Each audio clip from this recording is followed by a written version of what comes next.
Welcome to textile knowledge. دوستو، پاکستان میں حالیہ سیلاب کی وجہ سے کپاس کی فصل کی تباہی اور کپاس کو مجموعی طور پر پہنچنے والے نقصان کا ابتدائی تخمینہ تقریباً 45% لگایا گیا ہے، جس کی وجہ سے مقامی ٹیکسٹائل شعبے کی ضرورت پوری کرنے کے لیے کپاس درآمد کی جا رہی ہے۔ اس سلسلے میں ٹیکسٹائل ملوں کی جانب سے درآمدگی آرڈرز بھی دیے گئے ہیں، تاہم کپاس کی درآمد کے لیے یہ آرڈرز زیادہ تر برازیل، امریکہ اور افریقہ میں دیے گئے ہیں، جبکہ دوسری جانب پاکستان کے ہمسایہ ملک انڈیا میں کپاس اس وقت وافر مقدار میں موجود ہے۔ پاکستان کے ٹیکسٹائل شعبے کی تنظیموں کی جانب سے حال ہی میں حکومت وقت سے مطالبہ کیا گیا ہے کہ صنعتی شعبے کو انڈیا سے کپاس درآمد کرنے کی اجازت دی جائے، کیونکہ ہمسایہ ملک سے درآمد پر لاجسٹک کاسٹ بھی کم ہوگی اور وقت بھی کم لگے گا۔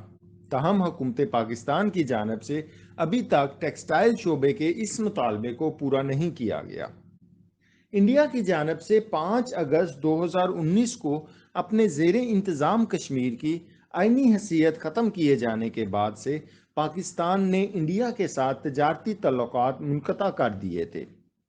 اور اب سوائے ادویات کے خام مال کے ہر قسم کی دو طرفہ تجارت بند ہے۔ ٹیکسٹائل کے شعبے کا یہ مطالبہ حکومت کے علم میں ہے، تاہم اس پر ابھی تک کوئی حتمی فیصلہ نہیں ہو سکا۔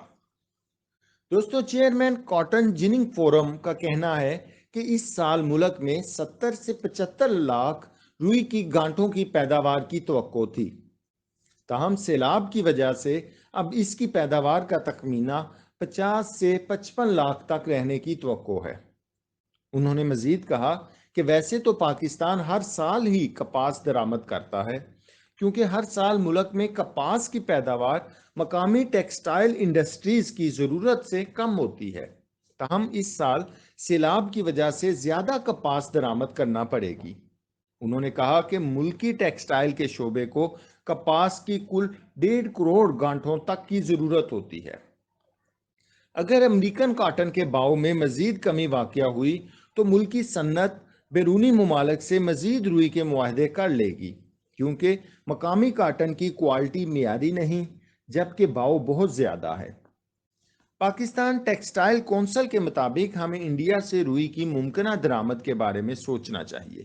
کیونکہ ٹیکسٹائل ہمارا سب سے بڑا برآمدی شعبہ ہے، اور کورونا کی وبا کے دوران اس نے اچھی کارکردگی دکھائی تھی۔ جب دنیا میں دوسری مارکیٹس بند ہو گئی تھی، پاکستان نے ٹیکسٹائل کے آرڈرز کو اپنی طرف کھینچا اور اس شعبے نے ترقی دکھائی۔ اس ترقی کی رفتار کو اسی صورت میں جاری رکھا جا سکتا ہے جب پاکستان کی ٹیکسٹائل انڈسٹریز کو فوری اور سستا خام مال یعنی کپاس دستیاب ہو،